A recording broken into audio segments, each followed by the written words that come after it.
Buenas tardes, bienvenidos a la plática de fisiopatología de la glándula adrenal. Soy el doctor José Lidersburgo Zuleta, catedrático de fisiopatología de la UMSA. Comencemos. Son los objetivos de la clase.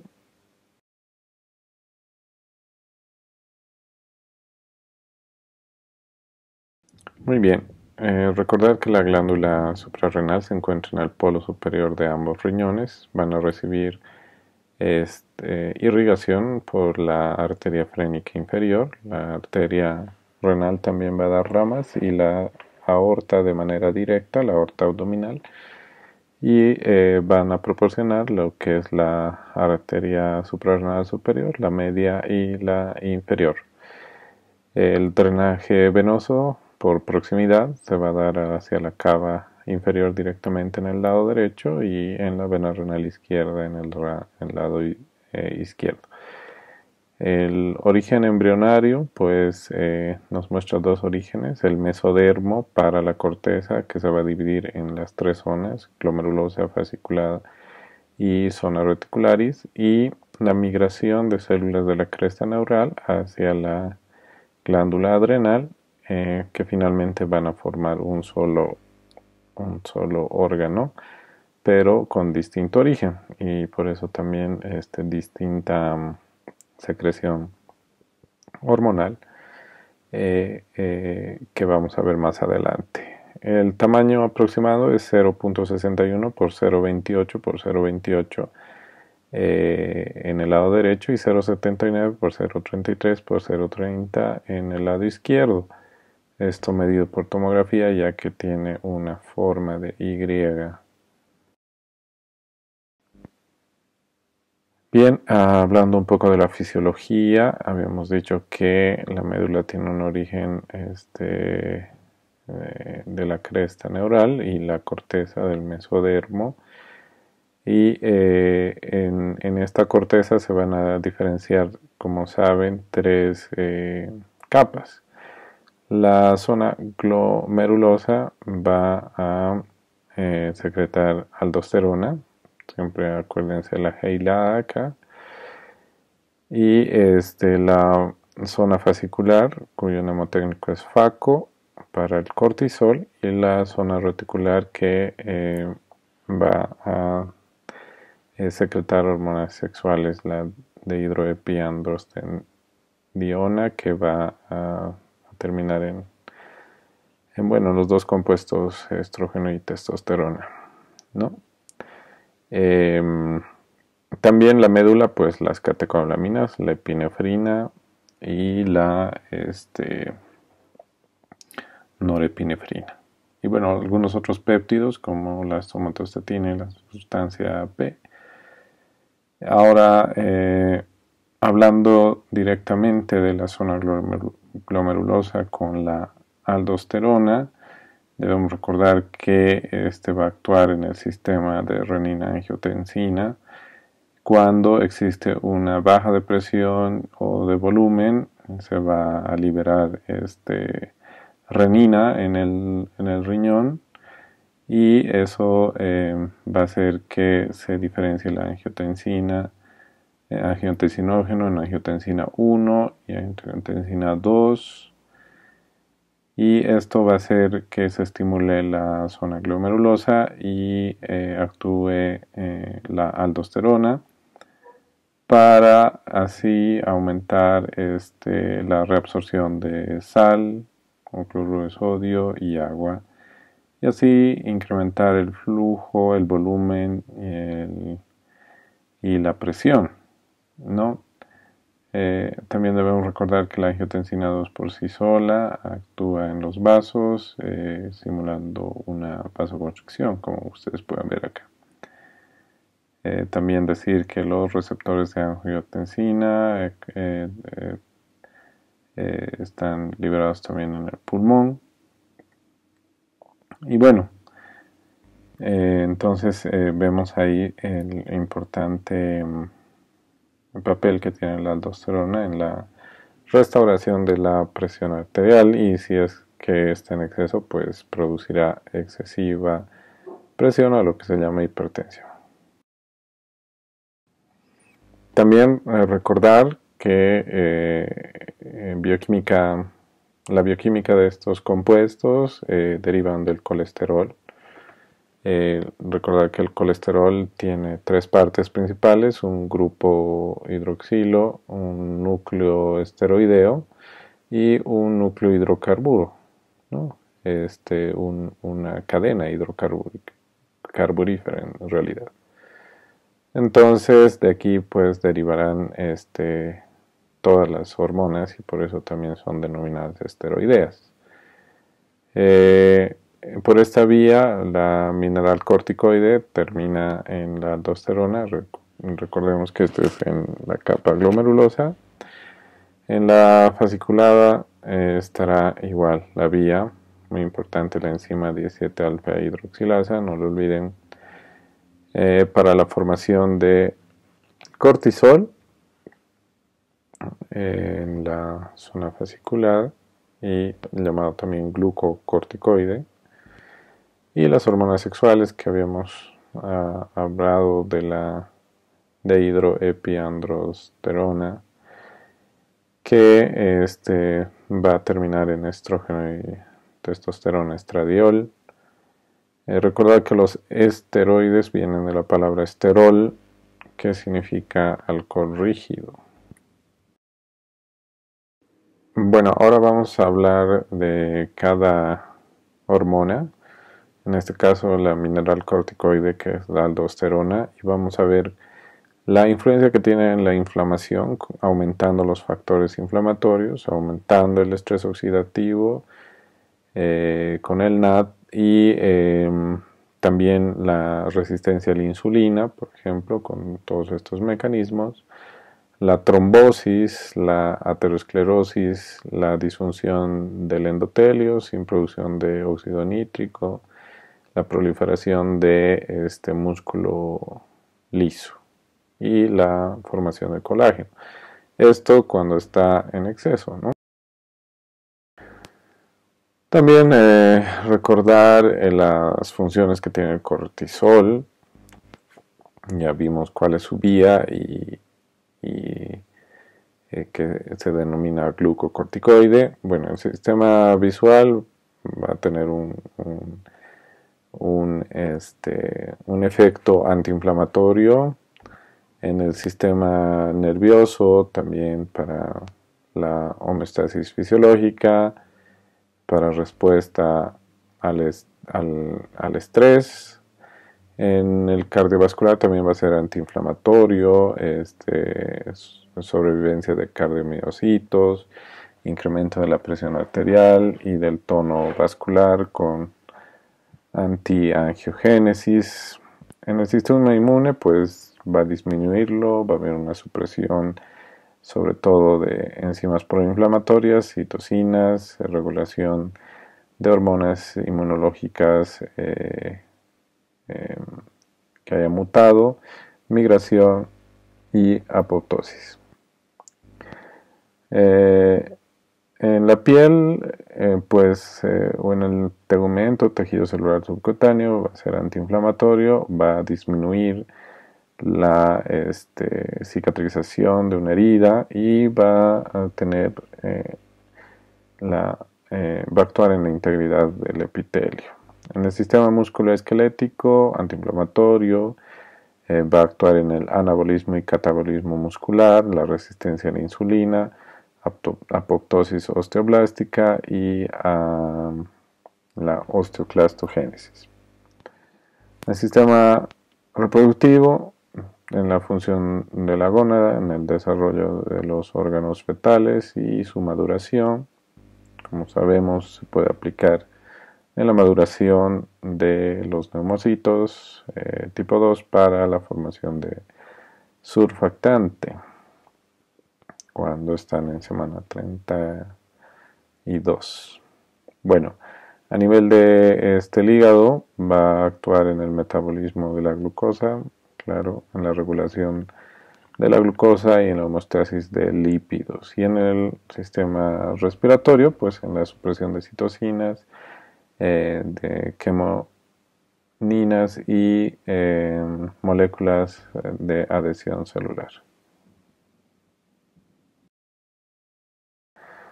El estrógeno, pues ampliamente conocido en sus efectos en los órganos, sobre todo sexuales secundarios.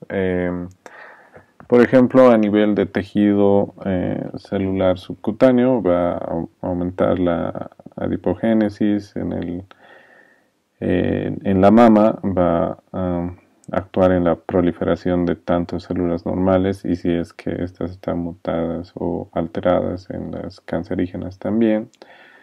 Es neuroprotector en el cerebro, en el corazón ayuda también a protegerlo, ¿no? Reduciendo el estrés hipertensivo, los procesos isquémicos, inflamatorios. En la vasculatura va a ayudar a la vasodilatación, en los ovarios en el crecimiento de los folículos, en el hueso, previene la osteoporosis porque ayuda a mantener calcio en los huesos y reduce el daño muscular. La testosterona también tiene un efecto protector, ¿no? En relajación vascular, por ejemplo, mediante el óxido nítrico, el bloqueo de algunos canales de tipo LIT de calcio, tiene un efecto inotrópico en el corazón, tiene un efecto de retención de fluidos, aumentando en la expresión de sodio y hidrogeniones con su intercambio y la coponina 1. En el metabolismo de lípidos va a tener un efecto de inhibir la leptina, por ejemplo. También tiene un efecto antiinflamatorio, ¿no? Va a tener una resistencia periférica a eventos protrombóticos y eritrocitosis y un efecto antiaterosclerótico. Bien, con respecto a las catecolaminas que habíamos dicho que se producen en la médula, estas células productoras van a ser cromafines. Ya habíamos dicho que derivan de la cresta neural y migran hacia la médula. De esto la más representativa, o de estas la más representativa es la epinefrina en 80%, la norepinefrina en 20% y la dopamina en menor cantidad. Son estimuladas por el sistema nervioso simpático mediante la acetilcolina, que va a ayudar a la liberación de catecolaminas a través de fibras paraganglionares que se encuentran en las ramas de este T5 hasta T11. La médula suprarrenal también es llamado ganglio simpático especializado, ¿no? Y se va a caracterizar principalmente por que estas sustancias van a elevar el gasto cardíaco y la resistencia vascular. Así es que la epinefrina aumentará el gasto cardíaco mediante los receptores adrenérgicos beta 1 en el corazón y van a producir vasoconstricción por sus receptores alfa adrenérgicos. Son utilizados en el choque anafiláctico, en el paro cardíaco, en el glaucoma y la hipotensión. La noradrenalina, habíamos dicho que es representante en 20%, va a tener receptores alfa 1, 2 y beta 1 adrenérgicos. Es netamente la que mayor vasoconstricción va a producir. Es también denominada hormona del estrés. Y se da en shock y hipotensión también. La dopamina tiene receptores alfa y beta, va a tener mayor actuación en la función cardíaca y se utiliza en shock e insuficiencia cardíaca. Los efectos de las catecolaminas según órganos, por ejemplo, broncodilatación en el pulmón, crono, hino y dromotrópicos en el corazón, inflamación, inmunosupresión, resistencia a la insulina, reducir la motilidad intestinal, vasodilatación, vasoconstricción, lesión endotelial, activación de plaquetas, hipercoagulabilidad, glucólisis, glucogenólisis, glucólisis, y en el hígado sobre todo la glucogenólisis, la glucólisis, la gluconeogénesis, la beta-oxidación y la cetogénesis. Aquí para recordar la estructura y de dónde vienen, recuerden que viene del aminoácido no esencial, tirosina, que deriva de uno esencial, que es la fenilalanina, y este deriva del aspartato, ¿no? Lo importante aquí es que siempre van a llevar un grupo amino, que saben que es vasoactivo, en su primer derivado por la tirosina hidroxilasa, a la DOPA, que es la de hidroxifenilalanina, y de esta mediante una decarboxilasa hacia la dopamina, que es también denominada 4,2-aminoetilbenceno 1,2-diol, y así a la norepinefrina, y va a derivar en la epinefrina, ¿no? Esta es la estructura química y recuerden siempre el grupo amino en el extremo que le da su característica mayor vasoactiva. Y por eso pasaremos al siguiente cuadro donde vemos quién tiene más efectos, si es hormonal, si es efector neurológico, si actúa en sinapsis o tiene todas las funciones. Por ejemplo, la epinefrina, que habíamos dicho que es 80%, tiene un efecto más hormonal y va a actuar en el músculo cardíaco, en el músculo liso y en otros serie de metabolismo celular. La norepinefrina va a ser neuroefectora, va a ser también un efecto hormonal y en la sinapsis neuronal, y habíamos dicho que tiene un efecto predominantemente constrictor. La dopamina que va a tener más función en la sinapsis neuronal, como pueden ustedes ver, va a también tener un efecto vasoconstrictor, pero tiene más efecto central, como están viendo ustedes acá, y también puede tener efecto, obviamente, en el riñón, regulando la natriuresis. Y bueno, también hay el derivado que es la serotonina, que como ustedes saben va a tener tres funciones principales, pero de la clase. Bien, ahora para hablar de la fisiopatología tenemos que recordar siempre, ¿no? ¿Quién deriva de la fase glomerular? La aldosterona, fascicular el cortisol, ¿no? Y la reticular, pues las hormonas sexuales. Entonces, sabiendo esto, sabiendo qué efecto tienen, conociendo algunas enzimas como la deshidroxilasa, vamos a poder entender lo demás.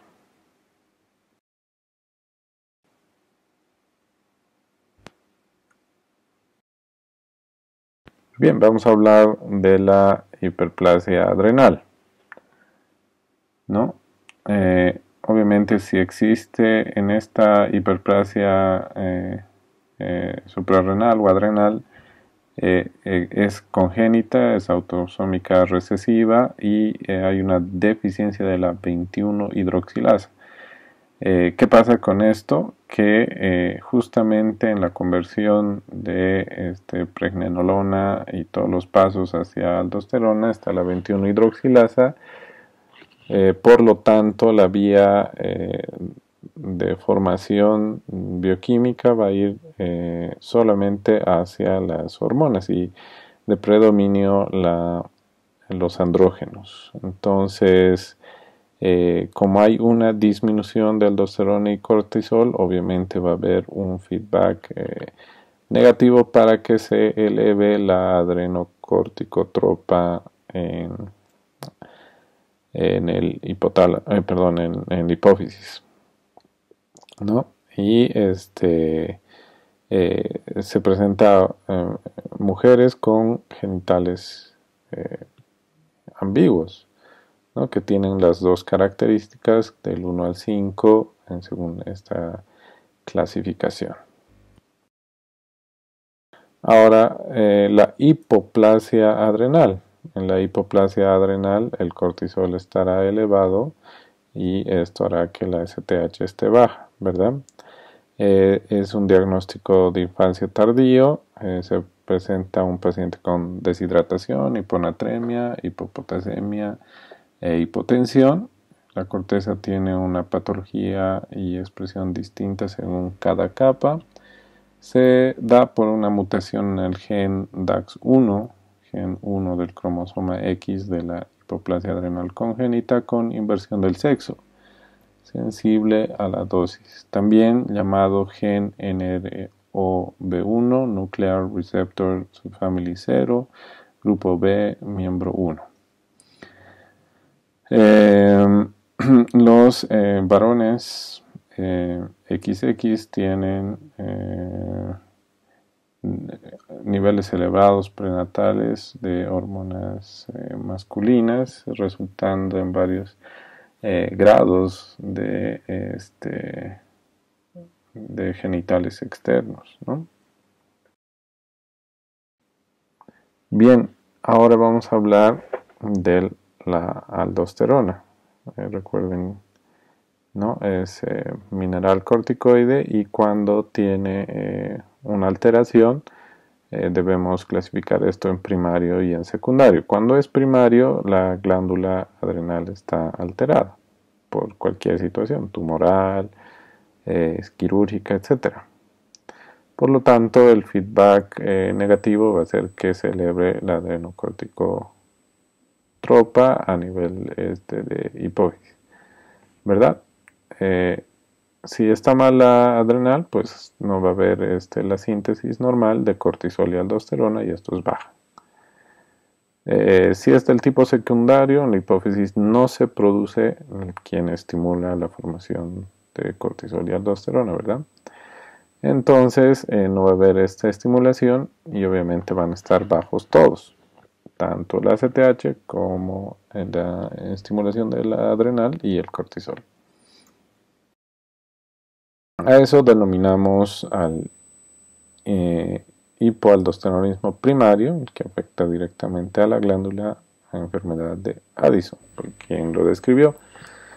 Y pues la gran mayoría, como están viendo acá, es una respuesta autoinmune, aunque en nuestro medio es muy importante siempre descartar el proceso infeccioso granulomatoso por tuberculosis, ¿no? Entonces, aquí estamos viendo que el exceso de ACTH al derivar de una cadena de aminoácidos común con la de la propiomelanocortina, ¿no? Va a hacer que se aumente la melanoestimulante y pues la pigmentación de la cara, ¿no? Vamos a ver un caso más adelante. Habíamos dicho que el factor autoinmune es muy importante, destruyendo células mineralcorticoide en 80%. Va a haber otra A, que es el dolor abdominal, donde va a haber náuseas y vómitos, ¿no? Para hacer el diagnóstico habrá que hacer una estimulación test de estimulación del ACTH y después de esta estimulación pues el cortisol está disminuido, ¿verdad? Otro factor importante es la pérdida de peso, el desgano, ¿no? la debilidad, que se fatiga de una manera muy rápida. Si estamos con problemas de aldosterona, entonces obviamente va a haber deseos de sal porque va a haber una hiponatremia y en consecuencia una hipercalemia, ¿verdad? Va a haber una hipotensión ortostática, ¿sí? Y va a haber una disminución del cortisol y de la aldosterona, ¿no? Entonces ustedes están viendo acá toda esta consecuencia por una hipoaldosteronismo primario. Y aquí están viendo un antes y un después de una paciente enferma con enfermedad de Addison. Y es muy evidente la pigmentación, la pérdida de peso, debilidad. Y después en la sustitución, pues una paciente ya de mejor semblante. Bueno, aquí les decía que es muy importante siempre ver en nuestro medio el factor de la tuberculosis suprarrenal. Sí, no hay que descartarla.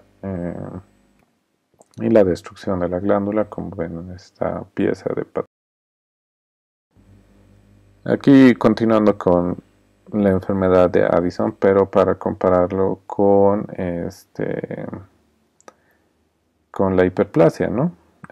Para que vean cómo se incrementa la presión arterial. Habíamos dicho que en la Addison es una insuficiencia adrenal crónica y que nos va a mostrar una deficiencia primaria del cortisol y de la aldosterona que está diagnosticado por el test de estímulo de ACTH, ¿no? Y se debe dar reemplazo esteroideo de por vida.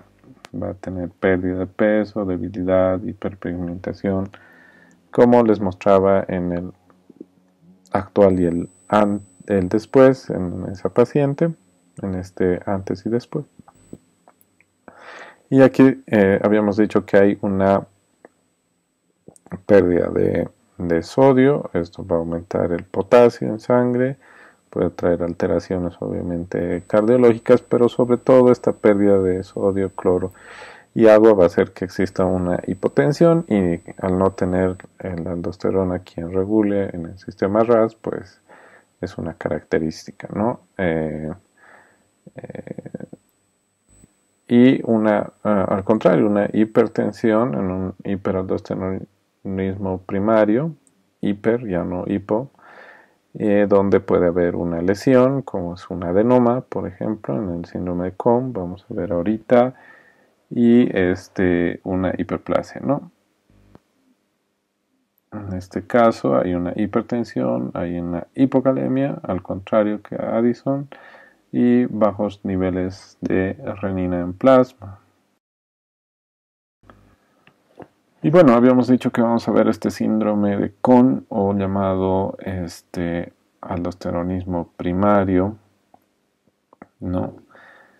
Básicamente el aldosteronismo primario va a tener niveles elevados de aldosterona, ¿no?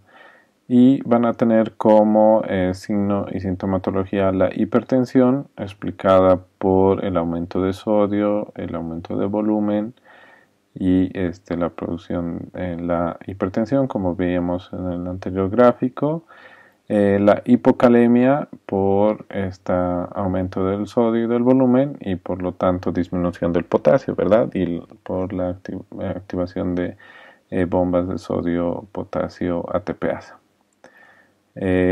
También puede producir alteraciones como fibrosis cardíacas o hipertrofia porque esta aldosterona habíamos visto que no tiene un efecto cardioprotector, sino va a ser va a apoyar a la proinflamación y secundariamente o terciariamente una inflamación crónica que produzca cicatrices, ¿verdad? También, obviamente, si hay una hipocalemia, tiene que haber una alteración en el pH por el aumento de pérdida de hidrogeniones y esto va a dar una alcalosis metabólica. Va a haber un aumento de la producción de bicarbonato, ¿no? Básicamente son los tres factores que va a producir una hiperplasia o una hiperaldosteronismo primario. Ahora, dentro de los factores tumorales, el feocromocitoma es uno de los principales paragangliomas que van a afectar la glándula suprarrenal. Ustedes están viendo la situación de un paraganglioma a nivel del bulbo, un paraganglioma a nivel paravertebral en la cadena obviamente simpática y aquí ven uno paraórtico y aquí ven un PET con captación en glándula suprarrenal, ¿no? Entonces este paraganglioma pues va a aumentar los niveles de catecolaminas, epinefrina, norepinefrina, va a aumentar la frecuencia cardíaca, va a aumentar el volumen sistólico, el sistema renina, angiotensina, aldosterona, y esto va a producir un incremento de la presión arterial. El paciente puede presentar dolor de cabeza, palpitaciones, temblores, palidez, sudoración. Debemos recordar que el síndrome de von Hippel-Lindau está asociado con un defecto autosómico dominante en el gen de reparación y asociado también a la neoplasia endocrina múltiple tipo 2A y 2B. Para recordarles la conversión de norepinefrina a epinefrina y sus derivados que se pueden medir para el diagnóstico, como el ácido vainilin-mandélico, ¿no? El tratamiento con alfa bloqueadores, beta bloqueadores y recordar la regla de los 10. 10% pueden malignizarse, 10% son bilaterales, 10% están fuera de la glándula suprarrenal, 10% calcificarán, 10% se presentarán en pediatría y cambiarán el nombre a neuroblastoma. Muy bien, ahora vamos a hablar del cortisol. Si el cortisol está en exceso se denomina hipercortisolismo y eso, por quien lo describió, es el síndrome de Cushing. El síndrome de Cushing también puede ser iatrogénico, bueno, no iatrogénico, sino un exceso de cortisol exógeno, ¿no? Aumenta el cortisol, aumenta la sensibilidad de receptores de catecolaminas y existe un incremento de la presión arterial. La cara de luna llena, que es característico, la redistribución de grasa, que es más hacia la jiba, hacia la parte abdominal y disminuye en los miembros superiores e inferiores. Puede haber estrías, ¿no? Aquí vemos pérdida de músculo también en las extremidades, tiene hematomas fácilmente, puede haber engrosamiento de hueso y de la piel. Habíamos visto en un inicio el papel que tiene en la piel y en el hueso, ¿verdad? Disminución de la libido, alteraciones menstruales, hirsutismo, sobre todo en mujeres. Bueno, todos estos síntomas son porque los niveles de cortisol están elevados, endógeno o exógeno, pero hay un exceso de cortisol. Puede ser, les había dicho, el uso de mucho tiempo de medicación de corticoides o un tumor pituitario o producción eh, ectópica de ACTH o el mismo tumor adrenal. La cuestión es que existe cortisol en exceso, ¿verdad? Entonces aquí estamos viendo cómo el hipotálamo secreta la cortical releasing hormone y la ACTH en la hipófisis va a estimular a la suprarrenal, ¿no? Si está alterado esto de manera primaria, secundaria o terciaria, el cortisol se eleva. El diagnóstico será mediante historia, ver todos los datos clínicos, el examen físico. Dentro de los laboratorios será cortisol libre, urinario, en 24 horas, también cortisol en, en, en saliva y un test de dexametasona en alta dosis y baja dosis. También la imagen, obviamente, para detectar un tumor. Bien, el diagnóstico pues siempre va a ser clínico, va a tener su apoyo laboratorial e imaginológico. Dentro de la bioquímica básica que se puede pedir después del examen físico son electrolitos. Ya hemos dicho que hay hiperpotasemia, hipopotasemia, alteración de sodio, cloro, etcétera. Es muy importante. Aldosterona sérica urinaria, se puede pedir cortisol sérico y ACTH plasmática, 17 hidroxiprogesterona, si es que pensamos en algo de las hormonas sexuales, 18 hidroxicorticosterona, también se puede pedir tetrahidroaldosterona, actividad de la renina plasmática, ¿sí? Las relaciones que existen, la creatinina para ver si hay alguna alteración ya en el riñón, tasa de filtración glomerular, estudios genéticos en caso de tener un background de la 21 hidroxilasa que habíamos visto y también ver si hay un origen genético. Entonces, si el paciente tiene signos y síntomas de insuficiencia adrenal, por ejemplo, se va a pedir un panel metabólico básico, se va a medir el cortisol a las 8 de la mañana. Si los resultados son inconsistentes con insuficiencia adrenal, considerar otros diagnósticos. Si definitivamente el cortisol está disminuido, normal o alto el potasio y bajo el sodio, entonces hacer el estudio de cosintropina, estimulando así el nivel basal de ACTH y medirlo y medir también en los niveles de cortisol otra vez después de 30 a 60 minutos. Si el cortisol es normal con el resultado de cosintropina, considerar otros diagnósticos. Si el cortisol está bajo y existe un nivel alto de ACTH, entonces considerar una insuficiencia primaria adrenal. Y si el cortisol es bajo y también la ACTH, considerar una insuficiencia secundaria, ¿verdad? Si se considera la primaria, entonces identificar la etiología.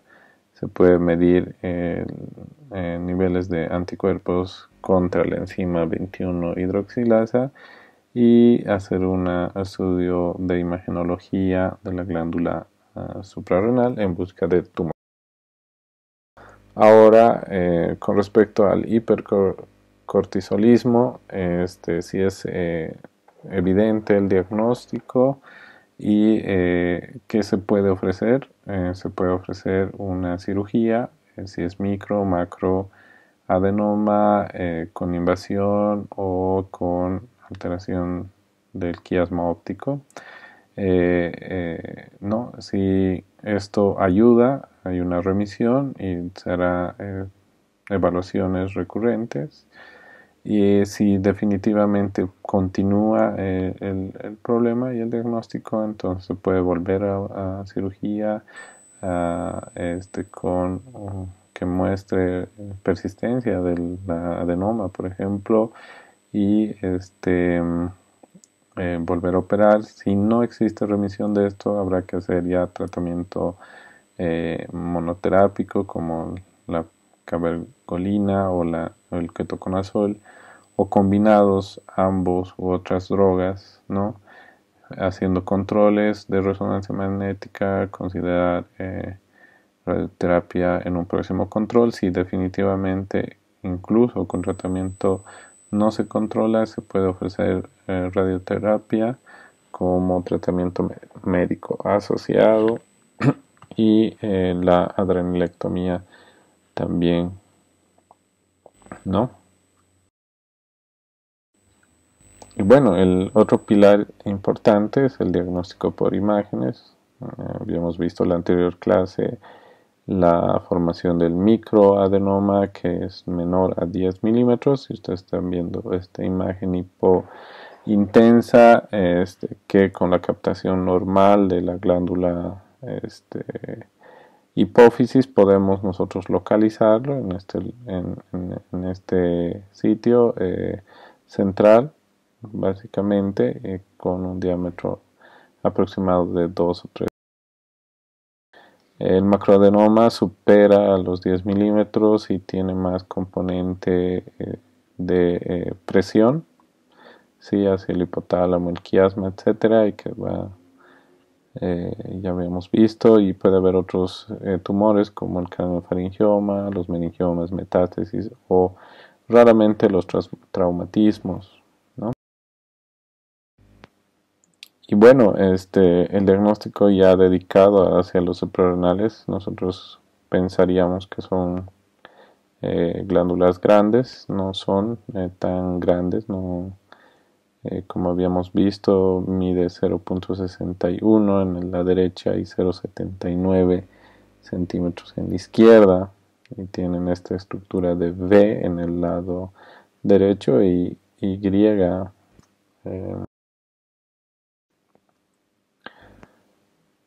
Bien, otros diagnósticos por imagen, por ejemplo el adenoma, que habíamos dicho que puede hacer un hiperaldosteronismo. Este es un adenoma en la suprarrenal derecha, y aquí están viendo cómo hay infiltración de adipocitos. Puede haber hemorragia de la suprarrenal, así se ve, ¿no? Esta es una hemorragia aguda, por ejemplo. Puede haber tumores como el carcinoma, y puede haber las metástasis, sobre todo metástasis de pulmón, ¿no? Y bien, el tratamiento pues es múltiple. Habíamos visto algunas opciones quirúrgicas, pero principalmente hay que ver la etiología. Hay que clasificar en primario y secundario. Hay que ver qué hay en déficit, qué hay en exceso en todo nivel.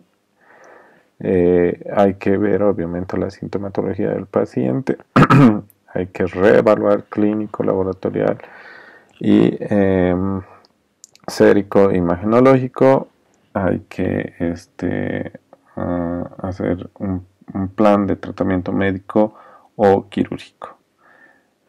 Si se va a dar reemplazo, entonces hay agonistas y antagonistas, corticosteroides, glucocorticoides como la prednisona, mineral cortisoide como la fludrocortisona, antagonistas de los receptores antagonistas o inhibidores de la síntesis como este antifúngico que es el ketoconazol, Si son antagonistas del receptor, serán glucocorticoides antagonistas como la mifepristona y la antagonista mineral corticoide como la espironolactona.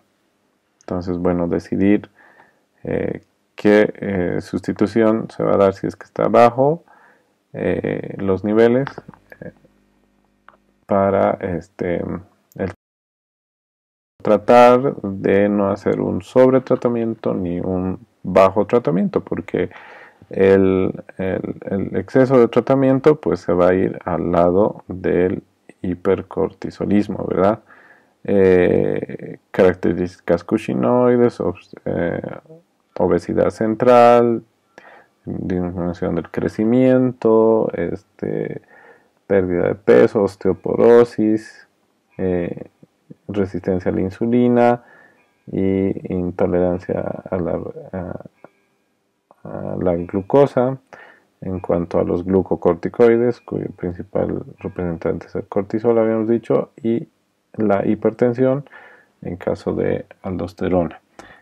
O se puede ir también hacia el otro lado, en un bajo tratamiento, con todos los datos de un hipoaldosteronismo, hipocolesterolismo, que sería cortisolismo, perdón, que sería la crisis adrenal, incremento de andrógenos, un incremento de la edad ósea, pubertad precoz, disminución del crecimiento, hirsutismo, menorrea, infertilidad, y en el mineral corticoide pues una baja de la presión, pérdida de sodio, aumento de potasio, fatiga, pérdida de energía, incremento de los requerimientos para el reemplazo de glucocorticoides. Y bien, como mensaje para la casa, recordar este tipo de patología es que en la corteza existen tres capas. La primera, que es la mineral corticoide, la vamos a recordar con nuestra bandera. La mineral es salado.